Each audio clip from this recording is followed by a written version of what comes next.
बिस्मिल्लाहिर्रहमानिर्रहीम। अस्सलाम वालेकुम। कैसे हैं आप लोग? उम्मीद करती हूँ कि आप लोग सब खैरियत से होंगे। आज बनाएंगे चिकन वेजिटेबल स्पैगेटी, जो बनाना बहुत ही आसान है। अक्सर लोग ये स्पैगेटी बनाते वक्त क्या गलती करते हैं, जिससे स्पैगेटी जुड़े जुड़े बन के तैयार होते हैं, खिले खिले बन के तैयार नहीं होते, मसाला टेस्टफुल बन के तैयार नहीं होता, वेजिटेबल की कटिंग सही नहीं हो पाती। तो आप लोगों ने वीडियो को एंड तक देखना होगा ताकि आपसे भी कोई भी स्टेप मिस ना हो सके और आपकी भी रेसिपी इतनी परफेक्ट बन के तैयार हो। फुल वीडियो डिटेल में होने वाली सब चीजें इस वीडियो में डिस्कस करूंगी। तो चले आप इस मजेदार सी और आसान सी और टेस्टी रेसिपी को बनाना शुरू करते हैं।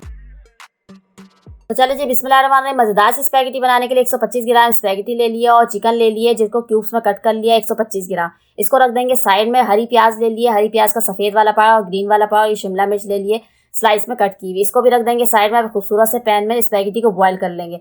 भर के पानी ले लिया, जैसे बॉईल आ जाएगा तो स्पैगेटी शामिल कर देंगे। 1 टेबल स्पून भर के शामिल कर देंगे नमक को अच्छी तरीके से मिक्स कर देंगे पानी में और स्पैगेटी को बॉईल आने के लिए वेट करेंगे 4 से 5 मिनट के लिए। जब स्पैगेटी बिल्कुल गल जाएगी, मीडियम टू लो फ्लेम पे हमने ये काम करना है। इसको चेक करेंगे कि ये गले हैं या नहीं स्पैगेटी इस टाइम पे, और ये बिल्कुल गल चुके हैं। रूम टेम्परेचर के पानी में शामिल कर देंगे, जो कि मैंने यहाँ पे आधा बाउल ले लिया है भर के, और ये सारे के सारे इसमें शामिल कर देंगे। अक्सर लोग यहाँ पे क्या गलती करते हैं कि ये इसमें ऑयल शामिल कर देते हैं बॉईल करते वक्त, मगर हम ऑयल बिल्कुल भी शामिल नहीं करेंगे। यहाँ पे स्पैगेटी को ठंडे पानी में शामिल करेंगे तो ये खिले खिले बन के तैयार होंगे। अब इसका काम हुआ खत्म, इसको रख देंगे साइड में और एक खूबसूरत से पैन में 2 टेबल स्पून भर के ऑयल शामिल कर देंगे। ऑयल शामिल करने के बाद मीडियम टू लो फ्लेम पे ऑयल को गर्म करेंगे और ये कुछ लहसन है मेरे पास, 1/2 टी स्पून ये शामिल कर देंगे बारीक चॉप किया हुआ। इसको लहसन को लाइट ब्राउन कर लेंगे। जैसे वो खुशबू आना स्टार्ट हो जाएगी तो फिर इसमें शामिल करेंगे बारीक चॉप किए हुए टमाटर क्यूब्स में कटे हुए। ये शामिल करने के बाद 1/2 टेबल स्पून भर के शामिल कर देंगे पानी शामिल करने के बाद हल्का सा मिक्स करेंगे। फिर कुछ स्पाइसेस शामिल करेंगे, जिसमें क्या है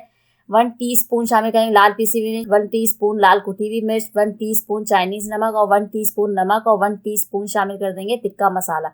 अब इन सारे स्पाइसेस को सारा अच्छी तरीके से मिक्स करेंगे ताकि फ्लेवर निकल कर आए।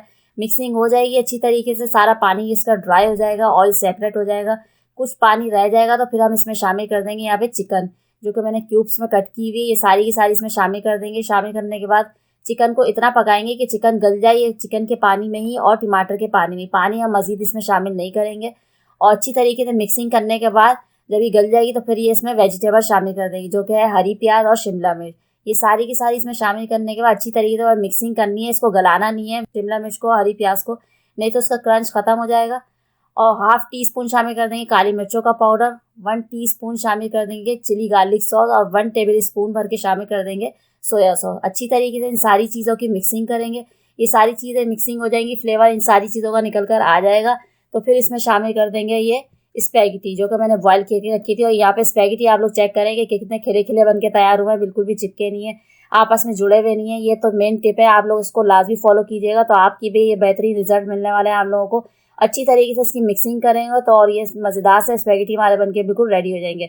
तो ज़रूर बनाइएगा, बहुत ही ज़्यादा मज़ेदार और टेस्टी बन के तैयार होता है घर में। अगर आप लोग एक बार बना लेंगे इस रेसिपी से तो बार बार इसी रेसिपी से बनाना पसंद करेंगे। ये इतने मज़ेदार, इतने टेस्टी और ये कितने कलरफुल बन के तैयार हुए हैं। तो लाजमी बनाइएगा और मुझे इसका फीडबैक लाजमी दीजिएगा कि ये कैसे बना है। अब इसका फ्लेम को कर देंगे ऑफ और इस मज़ेदार सी रेसिपी को एक खूबसूरत सी सर्विंग प्लेट में डिश आउट कर लेंगे। तो ये देखिए कितने खिले खिले और कितने परफेक्ट बन के तैयार हुए हैं। तो एक बार बनाएंगे और बार बार आप लोग इसी रेसिपी से बनाना पसंद है तो ज़रूर बनाएं। उसका फीडबैक मुझे लाजमी दीजिए कि कैसे बनाएं। इंशाल्लाह फिर आऊँगी एक मज़ेदार सी, आसान सी और यूनिक सी रेसिपी के साथ। तब तक के लिए मुझे दीजिए इजाज़त। अल्लाह हाफिज़।